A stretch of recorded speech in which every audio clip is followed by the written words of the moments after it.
I've turned up at the wrong Centre Parks. And we pulled up at the gate, wound down the window, and I went, here are our Centre Parks tickets. And they went, no, you've gone to the wrong one. You were in the Netherlands and you should have been in Belgium. I think other way around. Yeah. Yeah. Either way, how? Hello, Katie. How are you? I'm good. I've seen a lot of you lately.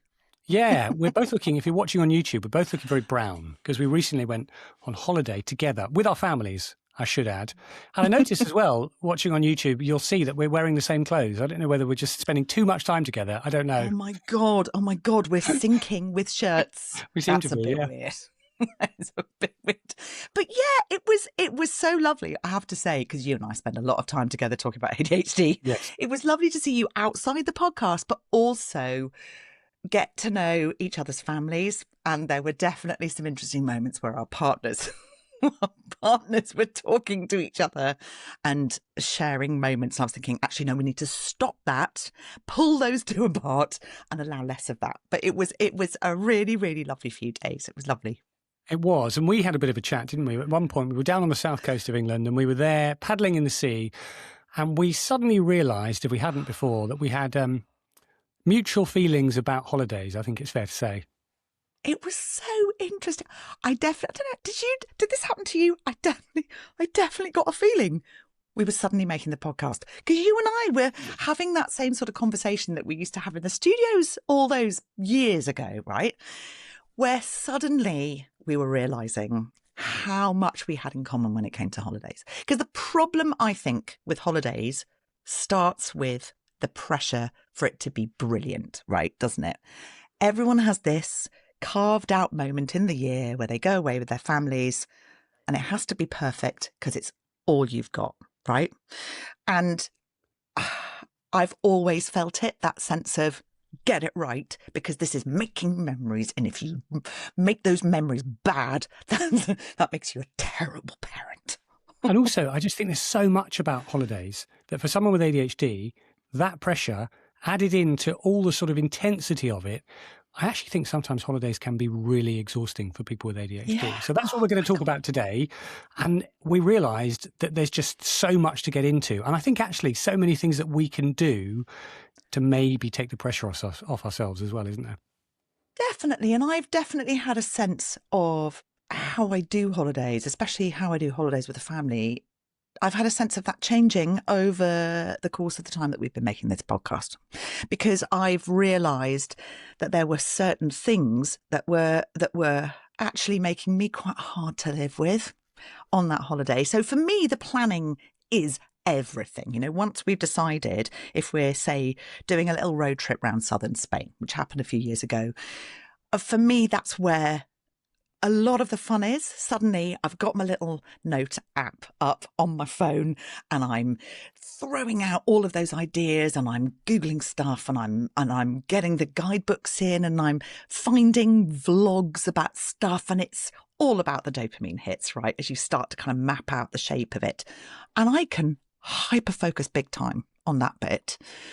And of course, back in the days before we started talking to each other, I massively overscheduled that because I wanted to do everything. I wanted to go into every church. I wanted to do every boat ride across the estuary. I wanted us to make sure we saw every mountain view, right? And it is that we did a deal when my kids were 8 or 9. I remember one of them saying to me, "Do we have to go into every church?" And my husband going, "We don't have to go into every church." And of course, I don't remember any of the churches that we've gone into. So why did I feel it was necessary to do all of that? But I've had to realise that there are limits. You know, I was called the fun sponge by my family. And one Christmas, my husband had a T-shirt made up for me to be given to me at Christmas because I would schedule so much and the kids would be like, on their knees with exhaustion by the end of the day, going, we can't do anymore. That has changed. You know, the last trip we did, the 4 of us, and they're rare now because my boys are older, I scheduled in rest hours back at the Airbnb where we were staying. Do you know, I was going to suggest that because I'm the same as you. I sort of panic and think, what if we miss stuff? What if we've come all this way, wherever it is? You know, we tend to go on holiday here in the UK, and you know, but there's a big drive, and you get there and you think we've got a certain amount of time. We've got to make sure that we can do something and make sure that we see every site and go everywhere. Make sure everybody has a good time. Are you having a good time? Are you enjoying it? You having a nice holiday? He says really intensely, right in her face. And then there's a point where you say, okay, do you know what? You're going to wear yourself out and everybody else out. And I think it's so important to say the middle day of the holiday or the middle of the first week, first, you know, that morning, just schedule downtime, stay in bed, have a lie-in, don't do anything. That I do find I have to schedule that in, and that's awful. But I think with my ADHD, it's just a reality. Well, I also think it's important that you share what you said to me last week about what your holidays can look like, because that was so interesting. You were talking about day one, this is what happens. Day two, this is what happens. So come on, if things if things go a little bit off kilter, Sam, what happens on a holiday for you? Well, do you know what? Let's start the very beginning. So you've done your planning, and you love that, and I'm not so bothered, but it gets done. Then comes the packing. So. The packing for me, I'm actually quite an organised packer. I'm brilliant at packing my own bag and getting everything sorted. But obviously with a family, you're suddenly going, right, I've got children and my wife needs to, and then I've got to get the stuff out of the shed that I need to get in the boot. And then do I do it this morning? And then I've got to pack the car. And then actually we've got to make a picnic for everyone to take with them in the morning. And then actually if we leave early, do we need lunch and breakfast? And then you just think, I'm just going to stay in bed. I'm just going to stay in bed. I can't be bothered. And the night before you go, you suddenly realise that the kids have worn the items you're supposed to take on holiday. Don't wear your nice clothes. No, don't wear your nice clothes. You cannot wear any nice clothes a week before holiday.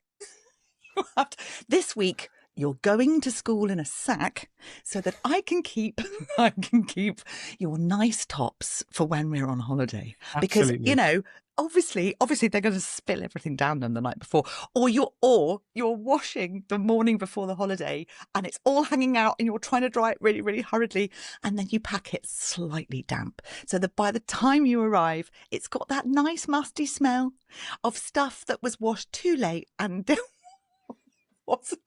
wasn't given enough time to dry. But luckily, hopefully, you've chosen somewhere hot to go so you can just wash it in the sink wherever you happen to be staying and shove it out in the garden and hope that that does the trick. Not that that's ever happened. Are you somebody who will pack at the last minute though? Oh God, absolutely. I mean, Sam, I've packed the morning we fly. I've packed the morning we fly. I mean, not with kids. The kids are packed. The kids are ready to go. You know, I'm sure this is not a mother-father thing, and I know that you do so much of the childcare, so you will recognise this. But I know that as a mum packing for a holiday, I'm often the very last person that I think about. Right. So I will be thinking about buckets and spades. I'll be thinking about, obviously, you know, this is when the kids were little, about the car seats, about bottles of water in the car, about have we got sick bags in case that last bit of the journey on those windy roads, they suddenly throw up all over the car, or I've got sick bags in the car, we've got this, blah, blah, blah, blah, blah. And then the morning that we leave, I've only half packed. So it's literally quick, go through. Where are the T-shirts, the sundresses, shove them in. You know, I arrived on one holiday with no pants. This was not too long ago, and I had to wear my, oh God, I can't believe I'm saying, I had to wear my husband's boxer shorts. Why didn't you go and buy some? I did eventually, but we're talking, you know, just those couple of days before you get round to getting to a shop, because sometimes it can be hard to locate the shop. But it was that, and you know, he's now reached the stage where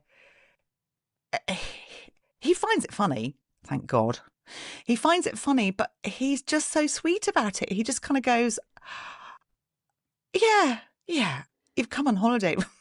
Come on holiday with no pants. It's okay. I'll share my underwear with you. And, you know, that's because I'm the last person on the list of to get stuff done. But there's also a sense of just not wanting to pack, isn't there? So, I mean, the thing about me is when you start to think about it as a whole, it becomes so overwhelming. And it's that thing we always say, this is hard for everyone, but when you've got ADHD, there suddenly becomes like a solid wall between you and the thing you're supposed to do. And it is just, you just think there's so much to do. And I think it's that classic ADHD advice of, firstly, what I always do is I plan a time in, I plan an afternoon in or an evening when we're going to pack. So this is going to be packing time. Diarise it. Do you put it in the diary? Totally. And it may seem a bit boring and it may seem a bit, I don't really want to do this, but it's better than sort of trying to squeeze it in. And then saying, right, one bag at a time, one thing at a time. Make a list if you have to. But that way, it's not so stressful. And on that subject, breaking even that down into little steps. And the first step is getting the suitcases out, right? And sometimes that is a barrier. I find that's a barrier because the big boys' suitcase that they used to share was up in the attic. Going up into the attic felt like a big step for me. It was a faff, and it's hot up there often. And it's, all those little bits and pieces of the job feel completely overwhelming. And it's so ridiculous. I recently bought one of those kind of collapsible stools that you can fold the legs in on. And even just that, because I used to have to go and get a chair, stand on the chair, undo the hatch to the attic, that simple task of getting one of those collapsible stools has sort of taken away the barrier of going up into the attic. Because I know that it's easier now because the steps live right by the attic hatch. And so that stupid thing of just get the flipping suitcases down, because that's a start, used to feel like a big step. It isn't so much anymore. If you haven't got ADHD and you're listening to this, you're probably wondering what on earth. But do you know what? That is such a good explanation of having ADHD, because it is when you don't want to do something or something, you see the big picture, you see every last little bit. And so suddenly all of those little bits become really difficult chores. They become overwhelming. And it sounds so silly, but all of those can be a block to you actually doing the bigger thing, which is getting yourself organised and sorted. And it feels physical. That block feels physical. It makes my body kind of go with exhaustion. I'm exhausted before I've even started. So even thinking about getting the flipping suitcases down makes me go, and it's why I think often we ADHDers live in such chaos, because we don't want to put those things away, because getting them out again can be exhausting, or finding them, locating how you put them can be exhausting, can't it? Because what stage was your brain in when you decided you wanted to tidy them up and put them away? So it's so many sort of different little steps. Forget the washing and the laundry and whether stuff is clean. There's so much more than that. It is a huge, huge thing. And then the next morning, you actually need to go on holiday. And I think there's a reason why we go on holiday in the UK so much. I don't know whether I've ever said this to my wife, but I think the idea of getting a family on a plane, getting to an airport, I'm just like, what? I can't face that. Whereas the car drive feels less of a chore for me. So I think that's probably why I'm always like, no, we'll just go to the West Country. It'll be fine. Don't worry about the rain. Oh, and also don't forget to take your suitcases, because we did that once. That once. We had a student house sitting for us, and we put the suitcases outside. So when we were living in London in a row of terraces, and we put the suitcases outside on the pavement, and luckily lived in like a little teardrop bit of terrace. So you had to drive around and come back. And as we came back, she was running down the road going, because we'd left the suitcases we'd packed the children, so they were with us, but the suitcases were on the pavement where we left them. You see, it's not just me, he's got ADHD. I was going to say, how does that happen? It's not just you. We've turned up at the wrong airport. I've turned up at the wrong Centre Parks. Yeah. How have you done that? Yeah. So it was one that my brother booked somewhere in Northern Europe. I was going to say, did you accidentally go to Belgium? Right. And I went at Eindhoven. It's showing my lack of knowledge of geography here. But I was with my mum, and we pulled up at the gate, wound down the window, and I went, here are our Centre Parks tickets. And they went, no, you've gone to the wrong one. I mean, again, days before the sat-nav. So we're relying on a paper map. But we had both of us gone to the wrong Centre Parks. So you So, were in, it is, hang on, you were in the Netherlands and you should have been in Belgium. I think, other way around. Yeah. Yeah. Either way, how? I know. I know. How? And what was extraordinary? Do you know what was extraordinary about that moment? Because I said to you before, I'm convinced my mum had undiagnosed ADHD. What was extraordinary in that moment is that we both found it hilarious. Neither of us found it surprising. Neither of us found it surprising. And the mistake wasn't huge because it was only an hour away and it was fine. But my husband and I have turned up at the wrong airport before. I can't remember where we were. Portugal, I think, years ago. We turned up at the wrong airport and we had a hire car and trying to drop off the hire car and they went, "No, mate, you've come to the wrong airport." At which point we're going, "Oh, we're going to miss the flight if we're not careful." We were fine. Did you make it? We did. But it is life is just one chaotic mistake after another. And you learn to laugh at it because imagine what life would be like if you didn't laugh at it. If you didn't laugh at that stuff, you'd be permanently miserable, wouldn't you? But you know what? It's funny you say that because I think we've talked about my sort of hyper-organisation. I think I am so desperate to try and avoid those mistakes of being caught out and the fear of getting things wrong that I put so much pressure on myself. And you were asking about my sort of holiday experience earlier and how I described it. Come on. The biggest hurdle for me is the morning of the first day. I wake up in bed and I think, right, I've got to make a plan. We need to get up. We need to make the best of this holiday. We need to make sure we do everything. We need to get everybody dressed, but everybody's quite relaxed. Everybody sort of wants to sort of bum around here in the holiday house, but actually they need to put some clothes on, need to get out of the house. There's no time to be tired. There's no time to relax. And then I suddenly think, but it's all just, oh, hang on a minute. Where are we going to go? Should we do this today? But it might rain tomorrow. So maybe we needed to do that tomorrow.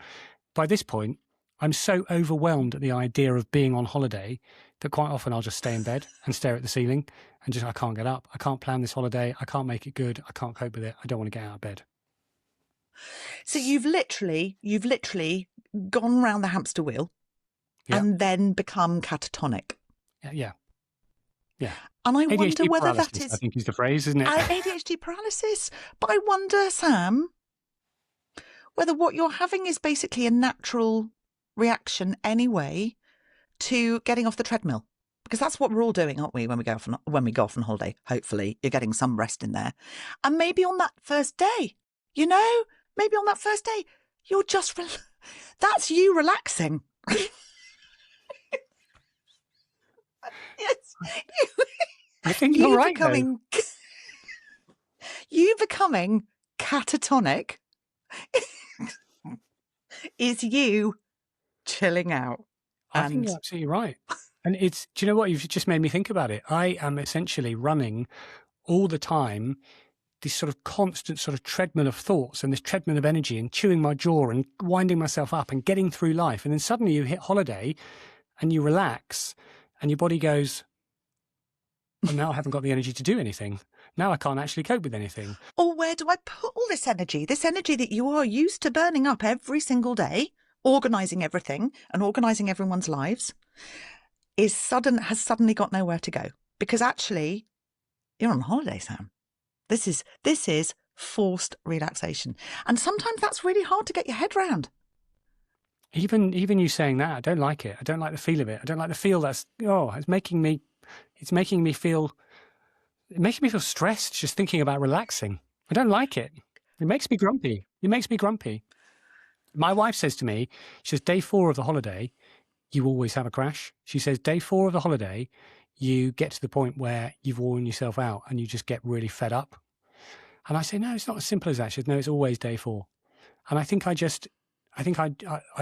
still try and keep going, but my body's trying to relax. And I think there's this sort of push and pull and fight. I think that's exactly what it is. Well, one of the things I found that really helps to overcome that grumpiness is actually planning one thing. So the first day saying, right, we're going to do this castle visit, or we're going to have a beach day, or we're going to go in and explore the town. So I've not planned the week, but I've planned, so it's not overwhelming, but I've planned one thing. It's one thing, so that when you wake up, you go, right, we can take it easy today because we know what we're doing today. And I found that really helps, because it's suddenly, again, rather than thinking about the whole week in one, I'm thinking about one day at a time. And I Yeah, find you've that sort of scheduled a thing. gets my motor going. Exactly. Yeah, and you've also, I find also, sometimes you can be overwhelmed by choices as well, can't you? If you haven't thought about it before you get there, you can get there and go, well, we could go and see that monument, or we could get on a hop on, hop off bus, or we could be, you can't do all of them. You can't do all of them all at once. You've got to pick one. And you don't know which one to pick. And I think that's possibly why I plan so much before we go, because I don't want to be having those thoughts on the holiday, because I will do what you do, which is get really overwhelmed. I'll get cross because I'll feel terrible missing out syndrome, because I'll be on the hop on, hop off bus, but we're not hopping off enough, right?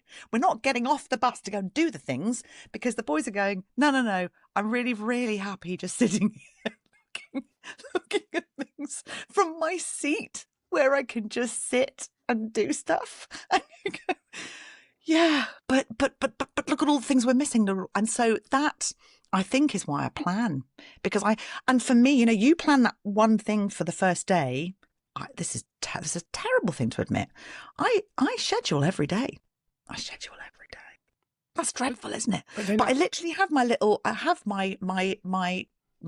app, and I've got all the dates in, and everything has got, and we don't necessarily stick to it, but I've definitely scheduled a thing for that day, and I'll run it past everyone. Is this a thing you want to do? And sometimes they'll go, absolutely not. We have zero interest in that. And that's fine. That's absolutely fine. If sort of democratically we've come to that arrangement. But that sounds like a good solution, because what you said earlier was you plan everything, but actually you said the way that you've made life easier is by not planning quite so much. So it sounds like you've come to quite a good place on that. Well, yeah, as I've said to you before, this podcast has been revelatory in so many ways over the years. And one of the things I did realise was that I was overscheduling every element of our lives, actually, not just holidays, but every element. And so that has definitely changed. That element of it, so I've been looking at our plans for this summer, and in the past I'd have put 2 or 3 things in every day. It would have run from 8 a.m. to about 8 p.m, plus dinner and cocktails, and and it would have been non-stop. And we've had some lovely family experiences together, amazing family experience. I mean, I'm speaking for myself, obviously. Kids might disagree, but last time we went away, we had I unusually persuaded the boys to join us on a long city trip to Lisbon, right? And we were there for 3 nights in total, and I was really careful to schedule some time back at the Airbnb. And on day 2, my eldest said to me, "Oh, Mum, you finally realised we need some rest time." And he'd noticed that we weren't just running from pillar to post. And I mean, that's an entire childhood gone, isn't it? On just no, that sounds like a really, really good place to be as a family. I think that sounds like brilliant communication. Give yourself some credit for that one. Oh, well, I think it was the realizations from talking to you and to people on this podcast who've, made me realise. Because you don't think, do you? You don't think, if you're not shining a light on your own behaviours, you don't think they're weird until you start talking to other people about them. Or you get exhausted and you crash and you get grumpy. And I think the other slight elephant in the room on this, and we should just say, I mean, you've just done it, I'm going to caveat it. We've had some lovely family holidays. We've had some lovely times together. But, big but, the elephant in the room is the socialising. Yes, it might be friends. Yes, it might be family. Yes, we love everybody. I think, we don't need to say it. But frankly, when are you that intensely with people for that length of time? Day-to-day life, you'll go off and do your own things. And suddenly you're all together and you're all on top of each other. And when you've got ADHD, we said about scheduling downtime. Honestly, you need to schedule some alone time as well. You do. I mean, we did it last week, didn't we? I had to come and find you and your family at one point and go, oh my God, I am completely spent. And I just needed to go to my room for a couple of hours and go and look at my phone. And I had a nap for 20 minutes. And, sometimes I don't even have a nap. I just close my eyes. It's literally the machine just powering down for a bit so that I don't have to look at stuff or think about things or have a conversation. And then I can fire up again and I'm back in the room. But you're absolutely right. We used to do, when our kids were really, really little, we used to get together with a bunch of friends from uni and we'd all go away for New Year for a week. And it was amazing. It was amazing. We did it for like 3, 4, 5 years running. It was amazing. But I would, a bit like you, day 3 or day 4, I would suddenly feel completely fried. And I would disappear for a few hours. And there were lots of kids all running around. And I would suddenly find the boys had also come back to our room because the kids were always sort of sleeping on the floor and roll-out mats and stuff. And the boys would come back and we might just climb into the big bed, maybe look at a storybook and then not really even have a doze. My youngest had his little rabbit that would go in the mouth and we'd just lie there being quiet for a bit. And is that an ADHD thing? Maybe everybody needs to do that, or is it just us? I think everybody does. I was thinking as you were talking, I think the difference is that everybody needs this stuff. I think perhaps it just comes more naturally to most people. I think, we're kind of, we're doing, the things we're saying are really obvious and really basic in one sense, but they're things that I think we don't naturally do. So learning that when you get on holiday, you need to relax. Learning that when you get on holiday, you just might need to give yourself a bit of downtime. Learning that actually, if you're really tired from work and you suddenly get on holiday, it might take you a couple of days just to ease into it. Learning that when you're really intensely with other people, it might be a bit wearing, not to be surprised by that. But it's stuff that still, after all these years, doesn't come naturally to me, and then you go home and you get the flight home and you get back. Quite often my wife has to drive home because I'm so incredibly tired. I can't drive home anyway. So she does the drive home. And she then drove you get home back last week. and then you get back and suddenly you go, oh, I've got to be at work in 3 hours. And I'm absolutely exhausted because you've tried to squeeze every last drop out of the holiday.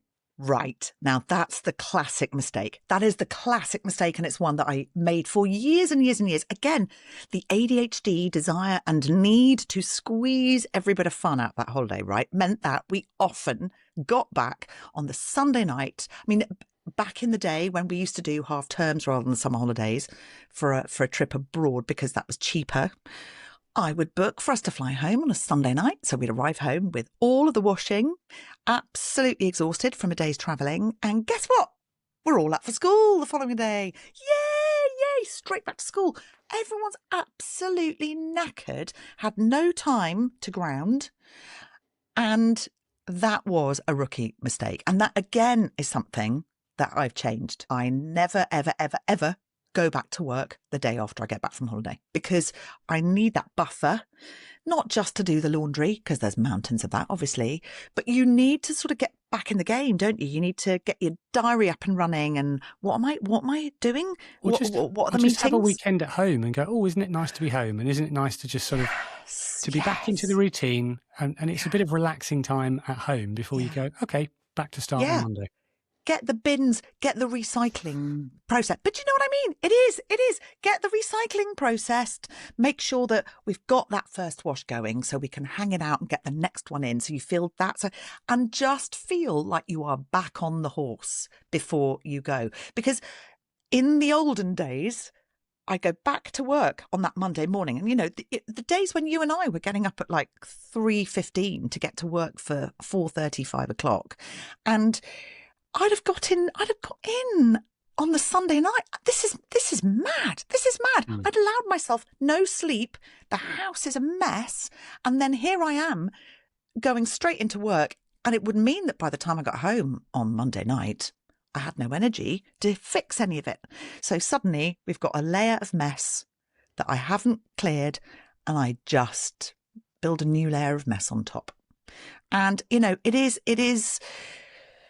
it is feeling, that's been a huge, huge shift is realizing that as a grown up, I need to give myself space to be a grown up and do grown up things, you know, and in the past I didn't. Yeah, I mean, I think that's pretty much the takeaway from this entire podcast, isn't it?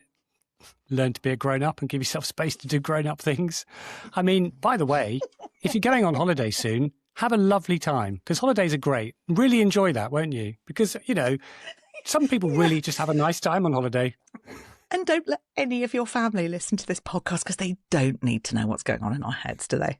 That's everything for today. If you're watching us on YouTube, hello, don't forget to hit like and subscribe and leave us a comment if you've had any hilarious moments on holidays you've overscheduled, or you've left anything behind, or you've gone on holiday without your pants. Let us know. We'd love to hear about it in the comments. And if today's conversation has resonated with you, wherever you're listening, we'd love it if you can hit that subscribe button, and do share it with anyone you think who might benefit from today's conversation. We'll speak to you soon.